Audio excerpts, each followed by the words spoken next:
So hey guys welcome back to my daily new vlog त भनिहाले तर आज भोलि डेली ब्लग हाल्न पाएको छैन गाइज, त्यसको लागि एकदम सरी। अनि अबबाट चाहिँ डेली ब्लग हाल्ने कोसिस गर्छु। अनि आज चाहिँ म बाटोबाटै ब्लग स्टार्ट गर्दैछु, किनभने आज चाहिँ म जाँदैछु कुलाइन पूजामा। बाबा दाईहरू पहिला आइसक्नु भएको थियो अनि म चाहिँ फुपू घरमा थिएँ, जानु परिहाल्यो नि त त्यहाँ भएपछि त होइन। अनि भाइ र म भएर ठुलबाको घरमा पनि आएँ, आएर हेरेको त दाई त मस्त लाएर बोकासँग पो खेल्दै हुनुहुन्थ्यो। त्यसपछि देख्न सक्नुहुन्छ गाइज हामीले ल्याएको बोका चाहिँ यही नै हो। अनि त्यसपछि हामीले बोकालाई लिएर पनि पूजा भएतिर जान्छौँ। हामीहरू चाहिँ सबैले आफ्नो बोकाहरू एउटा घरमा लैजान्छौँ अनि सबैले त्यो घरमा लगेर बोका पूजा गरिसकेपछि साइड निकालेर अनि बल्ल मन्दिरतिर पस्नु चलन छ हाम्रो। अनि तपाईँहरूतिर कस्तो चलन छ त्यो पनि कमेन्ट गर्न नबिर्सिनु होला है। अनि त्यसपछि हामी पनि बोकाबाट पूजा गर्छौँ र साइड निकाल्छौँ। अनि साइड निकालेको मेन मान्छेलाई हामीले अगाडि लगाएर अनि हामी चाहिँ उहाँको पछि पछि जानुपर्ने हुन्छ। अनि त्यसपछि हामी सबैजना फोटो खिच्दै भिडियो बनाउँदै अनि उहाँको पछि पछि लागेर मन्दिरतिर जान्छौँ। हाम्रो चाहिँ तल ठुलबाको घरदेखि थोरै माथि चाहिँ कुलाइनको मन्दिर छ अनि त्यहीँ गएर पूजा गर्नुपर्ने हुन्छ। फाइनली हामी मन्दिरको गेटमा पनि पुगिहालेँ। त्यसपछि देख्न सक्नुहुन्छ गाइज मैले चाहिँ सबैको भिडियो बनाउँदै हिँडिरहेको थिएँ। सबैले मोबाइल दिन्छन् के गर्नु त बनाइदिनु पर्यो होइन। एउटा हातले आफ्नो भिडियो अनि अर्को हातले चाहिँ अर्काको भिडियो बनाउँदै हिँडिरहेको थिएँ म चाहिँ। अनि त्यसपछि बाबा पनि माथि मन्दिरमा जानुहुन्छ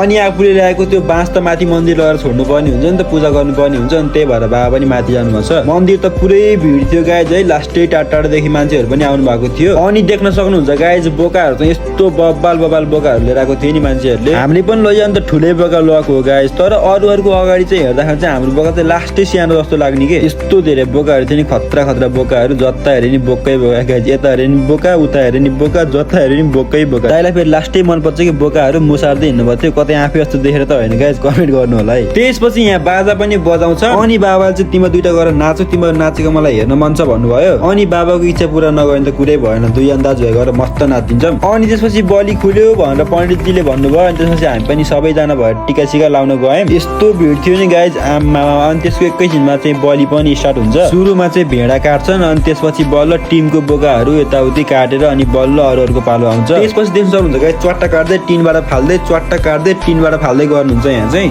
अनि हाम्रो कुलाइनलाई चाहिँ बोका भेडाहरूको बलि दिएर पूजा गर्ने चलन छ। तपाईँहरूको कुलमा चाहिँ के को बलि दिएर पूजा गर्नुहुन्छ गाइज कमेन्ट गर्न नबिर्सिनु होला है। अनि त्यसपछि माथिबाट च्वाट बोका सोका काटेर तलतिर फालिदिन्छन्। अनि म चाहिँ माथिबाट कति बेला हाम्रो बोका काटेर फाल्छन् भनेर म चाहिँ कुरेर बसिरहेको थिएँ। अनि फाइनली हाम्रो बोका पनि काटेर फाल्छ। यहाँ चाहिँ आफ्नो बोका चिन्नु पर्ने हुन्छ गाइज, नत्र बोका हराउन पनि सक्छ। अनि बाबा पनि माथि मन्दिरबाट पूजा गरेर तल आउनुहुन्छ र अनि त्यसपछि हामीले दाउरामा चट्ट लाएर बोकालाई झुन्डाएर अनि तल घरमा पनि लिएर जान्छौँ। अनि त्यसपछि हामी तल घरमा आएर भुत्लै पार्छौँ। टाढाको बाटो गाइज बागलुङदेखि पोखरा ल्याउँदैसम्म त गनाउनु पनि सक्छ नि त, त्यही भएर हामीले त्यहाँ काटकुट गरेर पकाएर खाएर घरतिर पनि लाग्छ। अनि आजको लागि यति नै guys, thank you for the watching, see you in the next video. अनि यस्तै कन्टेन्ट हेर्नको लागि मलाई लाइक शेयर एन्ड सब्सक्राइब गर्न नबिर्सिनु होला है।